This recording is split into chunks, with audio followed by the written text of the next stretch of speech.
ಹಿಂದಿನ ವಿಡಿಯೋವನ್ನು ಮುಂದುವರೆಸುತ್ತಿದ್ದೇನೆ. ಅಕ್ಕ ಟವೆಲ್ ಸುತ್ತಿ ಹೊರಗೆ ಬಂದಳು. ನನಗೆ ಆಶ್ಚರ್ಯ ಕಾದಿತ್ತು. ಅವಳು ಟವೆಲ್ ಒಳಗೆ ಬರೀ ಬಿಕನಿ ಬ್ರಾ ಧರಿಸಿದ್ದಳು. ಅದರ ಬಳ್ಳಿಯನ್ನು ಕುತ್ತಿಗೆಗೆ ಕಟ್ಟಿದ್ದರಿಂದ ಬಾತ್ ಟವೆಲ್ ಮೇಲಿಂದ ಅದು ಚೆನ್ನಾಗಿ ತೋರುತ್ತಿತ್ತು. ನನಗೆ ಅದನ್ನು ನೋಡಿ ಮೈಯಲ್ಲಿ ಕರೆಂಟ್ ಹರಿದಂತೆ ಆಯಿತು. ಆಕೆ ನನ್ನನ್ನು ನೋಡಿ ಮಾದಕವಾಗಿ ನಕ್ಕು, ಮಂಚದ ಮೇಲೆ ಬೋರಲಾಗಿ ಮಲಗಿದಳು. ನಾನು ನಿಧಾನವಾಗಿ ಆಕೆಯ ಟವೆಲ್ ಅನ್ನು ಬೆನ್ನಿನ ಮೇಲಿಂದ ಸರಿಸಿ, ಆಕೆ ಬಿಕಿನಿಯ ಬಳ್ಳಿಯನ್ನು ತನ್ನ ಹಿಂದಿನಿಂದ ಬಿಚ್ಚಿದಳು. ನಾನು ಅವಳ ಬೆನ್ನಿನ ಮೇಲೆ ಎಣ್ಣೆ ಸುರಿದು, ಚೆನ್ನಾಗಿ ಮಸಾಜ್ ಮಾಡಿದೆ. ಹಾಗೆ ಆಕೆಯ ಕಾಲು ಹಾಗೂ ತೊಡೆಗಳ ಮೇಲೆ ಕೂಡ ಎಣ್ಣೆ ಸುರಿದು, ಚೆನ್ನಾಗಿ ಮಸಾಜ್ ಮಾಡಿದೆ.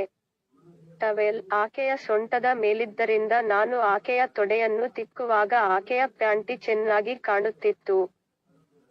ಆಕೆ ಸಣ್ಣದಾದ ಪ್ಯಾಂಟಿ, ಅದು ತಿಕ್ಕದ ಮಧ್ಯದಲ್ಲಿ ಮಾತ್ರ ಆಕೆಯ ತೂತನ್ನು ಮುಚ್ಚಿತ್ತು. ಅದನ್ನೆಲ್ಲ ನೋಡಿ ನನ್ನ ರಾಜ ಚಡ್ಡಿಯಲ್ಲಿ ಬೆಳೆದು ಕುಣಿಯುತ್ತಿದ್ದ. ಸುಮಾರು 15 ನಿಮಿಷ ಆಕೆ ನನ್ನ ಕೈ ಸ್ಪರ್ಶಕ್ಕೆ ಸ್ಪಂದಿಸುತ್ತಾ ಆನಂದಿಸಿದಳು. ಇಷ್ಟೇನಾ? ಸಾಕಾ? ಇನ್ನು ಏನಾದರೂ ಮಸಾಜ್ ಬೇಕಾ ಅಂತ ಕೇಳಿದೆ. ಎದುರುಗಡೆ ಕೂಡ ಸ್ವಲ್ಪ ಮಸಾಜ್ ಮಾಡ್ತೀಯಾ ಅಂದಾಗ, ಸರಿ, ನೀನು ಏನ್ ಹೇಳ್ತೀಯೋ ಅದನ್ನ ಮಾಡ್ತೇನೆ, ಅಂಗಾತ ಮಲಗು ಅಂದಾಗ ಆಕೆ ಅಂಗಾತ ಮಲಗಿದಳು. ನಾನು ಆಕೆಯ ಹೊಟ್ಟೆ ಹಾಗೂ ಕೈ ಮೇಲೆ ಎಣ್ಣೆ ಸುರಿದು, ಚೆನ್ನಾಗಿ ಮಸಾಜ್ ಮಾಡಿದೆ. ಹಾಗೆ ತೊಡೆ ಕಾಲುಗಳಿಗೆ ಮಸಾಜ್ ಮಾಡುವಾಗ ಆಕೆಯ ತೂತನ್ನೇ ನೋಡುತ್ತಿದ್ದೆ. ಆಕೆ ಅದನ್ನು ಗಮನಿಸಿ ತನ್ನ ಬಾತ್ ಟವೆಲ್ ಅನ್ನು ಮೇಲೆ ಎಳೆದು, ಕಾಲು ಅಗಲಿಸಿ ತನ್ನ ತೂತಿನ ಸೀಳನ್ನು ಪ್ಯಾಂಟಿಯ ಮೇಲಿನಿಂದಲೇ ತೋರಿಸಿದಳು. ನನ್ನ ನಿಗುರಿದ ಸಾಮಾನು ಹತ್ತಿರ ಹೋದಾಗಲೆಲ್ಲ ಆಕೆಯ ತೊಡೆ, ಕೈಗಳಿಗೆ ತಾಕುತ್ತಿತ್ತು. ಆಕೆ ನನ್ನ ನಿಗುರಿದ ಗೂಟವನ್ನೇ ನೋಡುತ್ತಿದ್ದಳು. ಅಷ್ಟರಲ್ಲಿ ಟವೆಲ್ ಆಕೆಯ ಸೊಂಟದ ಮೇಲಿಂದ ಜಾರಿ ಕೆಳಕ್ಕೆ ಬಿತ್ತು. ನಾನು ಅದನ್ನು ಎತ್ತಲು ಹೋದಾಗ, ಬೇಡ, ಇರಲಿ ಬಿಡು, ಫುಲ್ ಮಸಾಜ್ ಮಾಡು, ಪರವಾಗಿಲ್ಲ ಅಂದಳು. ನಾನು ಹಾಗೆ ಎಣ್ಣೆಯನ್ನು ಆಕೆಯ ಕರಭುಜಗಳ ಮೇಲೆ ಹಾಕಿದಾಗ, ಮೊದಲೇ ಹಿಂದಿಂದ ಬ್ರಾದ ಬಳ್ಳಿ ಬಿಚ್ಚಿದ್ದರಿಂದ ಆಕೆ ಅದನ್ನು ಹಿಂದಿಂದ ಎಳೆದು ಕೆಳಗೆ ಜಾರಿಸಿದಳು. ಈಗ ಆಕೆಯ ಮಾವಿನ ಹಣ್ಣಿನ ಗಾತ್ರದ ದುಂಡಗಿನ ಕರಭುಜಗಳ ದರ್ಶನವಾಯಿತು. ಅದರ ಮೇಲೆ ಸಣ್ಣನೆಯ ಕಪ್ಪನೆಯ ತೊಟ್ಟುಗಳು ನಿಗುರಿ ನಿಂತಿದ್ದವು. ನಾನು ಧೈರ್ಯ ಮಾಡಿ, ಕರಭುಜಗಳ ಮೇಲೆ ಎಣ್ಣೆ ಎರಚಿ ಅದನ್ನು ಚೆನ್ನಾಗಿ ಅದುಮಿ ಮಸಾಜ್ ಮಾಡುತ್ತಿದ್ದರೆ, ಆಕೆ ಕಣ್ಣು ಮುಚ್ಚಿ ಆನಂದಿಸುತ್ತಾ ಮುಳುಗುತ್ತಿದ್ದಳು. ಆಕೆಯ ಕರಾಭುಜದ ತೊಟ್ಟನ್ನು ತಿವಿಯುತ್ತಾ ಮಜಾ ಕೊಟ್ಟೆ. ನಾನು ಹಾಗೆ ಮಸಾಜ್ ಮಾಡುತ್ತಾ ಆಕೆಯ ಹೊಟ್ಟೆ ಹಾಗೂ ಹುಕ್ಕಳದ ಮೇಲೆ ಎಣ್ಣೆ ಎರಚಿ ತಿಕ್ಕುತ್ತಾ ಆನಂದಿಸಿದೆ. ಸಾಕಾ? ಇನ್ನು ಮಾಡಲೇ ಮಸಾಜ್ ಅಂದಾಗ, ಇಷ್ಟನ್ನು ಮಸಾಜ್ ಮಾಡಿದ್ದೀಯಾ? ನನ್ನ ಸೊಂಟದ ಮೇಲೆ ಕೂಡ ಚೆನ್ನಾಗಿ ಮಸಾಜ್ ಮಾಡು ಅಂದಳು. ನಾನು ಎಣ್ಣೆ ಹಾಕುವ ಮೊದಲೇ ತನ್ನ ಪ್ಯಾಂಟಿ ಬಿಚ್ಚಿ ಕೆಳಗೆ ಎಸೆದಳು. ಆಕೆಯ ರೋಮ ಭರಿತ ತೂತನ್ನು ನೋಡಿ ಹೌಹಾರಿದೆ. ಆಕೆ ಪುನಃ ಬೋರಲಾಗಿ ಮಲಗಿ ತನ್ನ ತಿಕ್ಕದ ಮೇಲೆ ಎಣ್ಣೆಯನ್ನು ಹಚ್ಚಿ ಮಸಾಜ್ ಮಾಡಲು ಹೇಳಿದಳು. ನಾನು ಆಕೆಯ ತಿಕ್ಕದ ಮೇಲೆ ಎಣ್ಣೆ ಎರಚಿ ಅದನ್ನು ಚೆನ್ನಾಗಿ ಅದುಮಿ ಮಸಾಜ್ ಮಾಡಿದೆ. ಅದು ತುಂಬಾ ದಪ್ಪನೆಯ ದುಂಡಗಿನ ನಿತಂಬವಾಗಿತ್ತು. ಆಕೆ ಕಾಲಗಲಿಸಿ ತನ್ನ ತಿಕ್ಕದ ತೂತು ಹಾಗೂ ತೂತಿನ ಸಿಳಿನ ದರ್ಶನ ಕೊಟ್ಟಳು. ನನ್ನ ಗೂಟದಲ್ಲಿ ಅದನ್ನು ನೋಡಿ ನೀರು ತೊಟ್ಟಿಕ್ಕುತ್ತಿತ್ತು. ಹಾಗೆ ಎಣ್ಣೆಯನ್ನು ತಿಕ್ಕದ ಮೇಲೆಲ್ಲ ಹಾಕಿ ಅವಳ ತಿಕ್ಕದ ತುದಿಗೂ ಕೂಡ ಹಾಕಿ ಉಜ್ಜಿದೆ.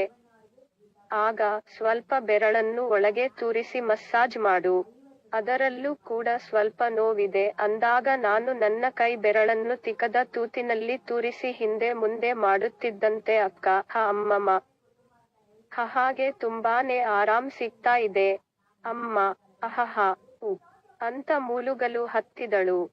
ಹಾಗೆ ಒಂದು 5 ನಿಮಿಷ ನಾನು ನನ್ನ ಕೈ ಬೆರಳನ್ನು ಆಕೆಯ ತಿಕ್ಕದ ಒಳಗೆ ತುರಕಿ ಮಜಾ ಕೊಟ್ಟೆ. ಅಕ್ಕ ಮತ್ತೆ ಅಂಗಾತ ಮಲಗಿ ತನ್ನ ನಗ್ನ ಶರೀರವನ್ನು ನನ್ನ ಕಡೆ ತಿರುಗಿಸಿದಳು.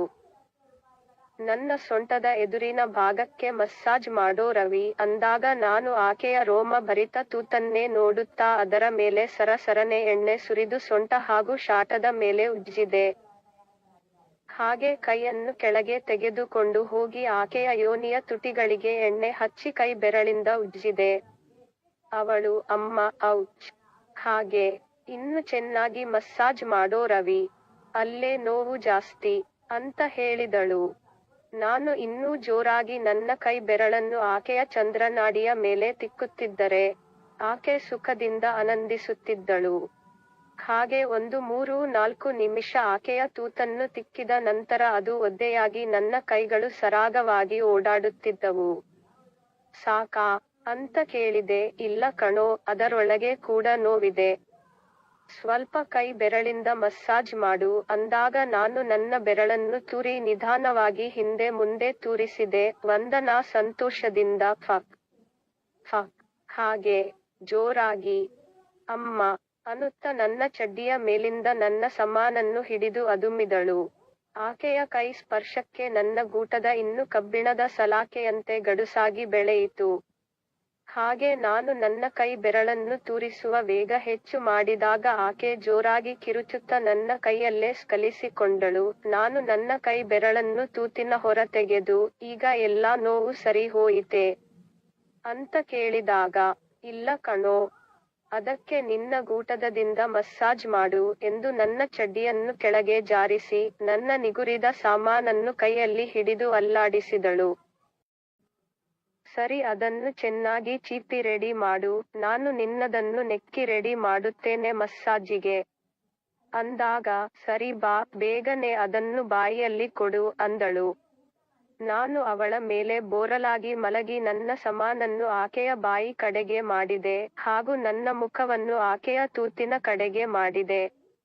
ಆಕೆ ನನ್ನ ಸಾಮಾನಿನ ಮುಂಭಾಗಕ್ಕೆ ನಾಲಿಗೆಯಿಂದ ನೆಕ್ಕಿದಳು. ಅವಳ ನಾಲಿಗೆ ಸ್ಪರ್ಶಕ್ಕೆ ನನ್ನ ಸಾಮಾನು ಇನ್ನಷ್ಟು ಬಿಗಿಯಾಗತೊಡಗಿತು. ಹಾಗೆ ಅದನ್ನು ನೆಕ್ಕುತ್ತಾ ಬಾಯಿಯಲ್ಲಿ ಹಾಕಿ ಚೀಪಲು ಹತ್ತಿದಳು. ನಾನು ನನ್ನ ನಾಲಿಗೆಯಿಂದ ಆಕೆಯ ರೋಮಭರಿತ ತೂತಿನ ಚಂದ್ರನಾಡಿಯನ್ನು ಮೀಟಿದೆ. ಅವಳು ಒಮ್ಮೆಲೇ ನಡುಗುತ್ತಾ ನನ್ನ ಗೂಟವನ್ನು ಬಾಯಿಯಲ್ಲಿ ನುಂಗಿ ಸುಮ್ಮನೆ ಆನಂದಿಸತೊಡಗಿದಳು. ನಾನು ನನ್ನ ನಾಲಿಗೆಯನ್ನು ಆಕೆಯ ತೂತಿನ ತುಟಿಗಳ ಮೇಲೆಲ್ಲ ಆಡಿಸುತ್ತಾ ತೂತಿನ ಒಳಗೆ ಹಾಕಿ ನೆಕ್ಕಿದೆ. ಅವಳು ಒಂದೇ ಸಮನೆ ಕೂಗುತ್ತಾ ನನ್ನನ್ನು ಕೈ ಉಗುರಿನಿಂದ ಪರಚುತ್ತಾ ಹಾ ಹಾ ಹಾ ಅಹಹ, ಅಯ್ಯೋ ದೇವ್ರೇ, ಹಾಗೆ ಇನ್ನೂ ನೆಕ್ಕೋ ಅದನ್ನು, ಅಮ್ಮಮ್ಮ, ಅಹ್ ಅಹಹ, ಔಚಾ, ಹಹ್ವಾ ಅಂತ ಮೂಲುಗುತ್ತಿದ್ದರೆ, ನನ್ನ ಶಿಶ್ನವನ್ನು ಕಮ್ಮೋದ್ರೇಕದಲ್ಲಿ ನಿಧಾನವಾಗಿ ಕಚ್ಚುತ್ತಾ ಮನ ಬಂದಂತೆ ಚೀಪಿದಳು. ನಾನು ಹಾಗೆ ತೂತಿಗೆ ಬೆರಳನ್ನು ತುರುಕಿ ಕೆಯ್ಯತೊಡಗಿದೆ. ಹಾಗೆ ಅವಳ ಚಂದ್ರನಾಡಿಯನ್ನು ನೆಕ್ಕುವುದನ್ನು ಕೂಡ ಮುಂದುವರಿಸಿದೆ. ಅವಳು ಹುಚ್ಚಿಯಂತೆ ಅರಚುತ್ತಾ ಉಮ್ ಊಹ್ ಹಂ ಹಹ್ ಅಹ್ ಇನ್ನು ಜೋರಾಗಿ ಅಮ್ಮ ಅಂತ ಕಿರುಚುತ್ತಾ ಮತ್ತೆ ಸ್ಕಲಿಸಿಕೊಂಡಳು. ಆಕೆಯ ತೂತಿನ ಮೇಲೆಲ್ಲ ಅಂಟು ದ್ರವ ತಾಗಿ ಲೋಳೆಯಾಗಿತ್ತು. ನಾನು ಮೊದಲ ಬಾರಿಗೆ ಸ್ಕಲಿಸಿಕೊಂಡೆ. ಎಂತ ಮಜಾ ಬಂತು ರವಿ ಅಂದಳು. ಯಾಕೆ ಭಾವ, ನಿನಗೆ ಸರಿಯಾಗಿ ಮಸಾಜ್ ಮಾಡಿಲ್ಲವೇ ಅಂದಾಗ, ಇಲ್ಲ ಕಣೋ, ಯಾವತ್ತೂನು ನನ್ನ ತೂತಿಗೆ ನಾಲಿಗೆ ಹಾಕಿ ನೆಕ್ಕಿರಲಿಲ್ಲ. ತುಂಬಾ ನಾಚಿಕೆ ಸ್ವಭಾವದವರು, ಹಾಗೂ ಮಾಡುವುದರಲ್ಲಿ ಅಷ್ಟೊಂದು ಆಸಕ್ತಿಯೇ ಇಲ್ಲ. ಅವರದ್ದು ಸಣ್ಣ ಸಾಮಾನು, ಅದು 2 ನಿಮಿಷದಲ್ಲಿ ಕಾರಿಕೊಳ್ಳುತ್ತದೆ.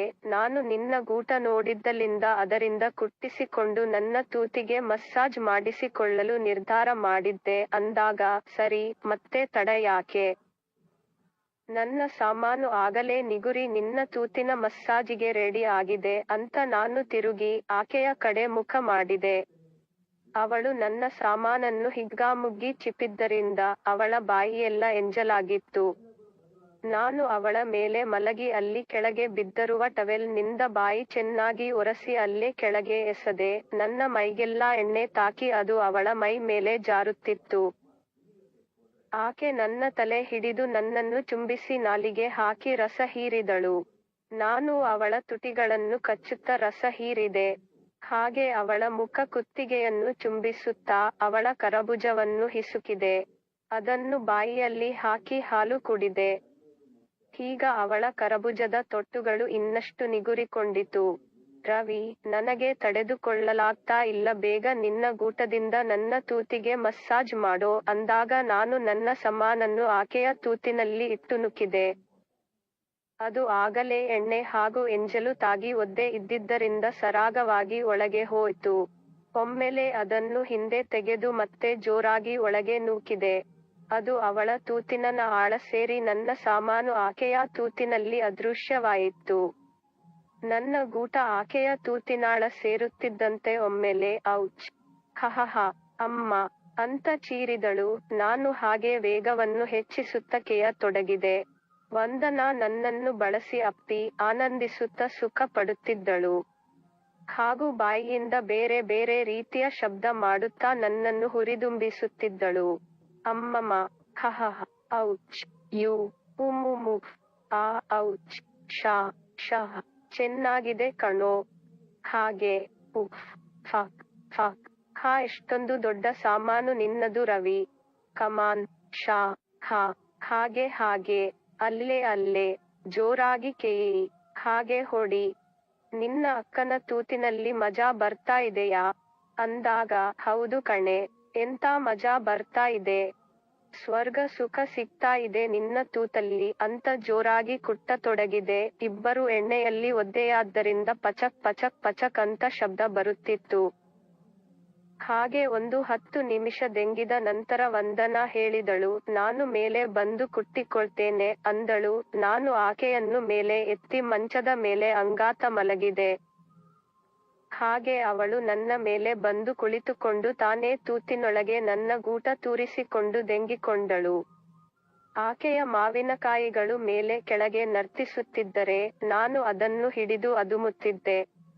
ಒಂದು 6 ನಿಮಿಷ ತಾನೇ ಮಾಡಿಸಿಕೊಂಡು ದಣಿದಳು. ನಾನು ಆಕೆಯನ್ನು ಮಂಚದ ಮೇಲೆ ಕುಳ್ಳಿರಿಸಿ, 2 ಕಾಲುಗಳನ್ನು ನನ್ನ ಹೆಗಲ ಮೇಲೆ ಹಾಕಿಕೊಂಡು ತೂತಿಗೆ ಸಾಮಾನು ಸೇರಿಸಿ ಕೇಯತೊಡಗಿದೆ.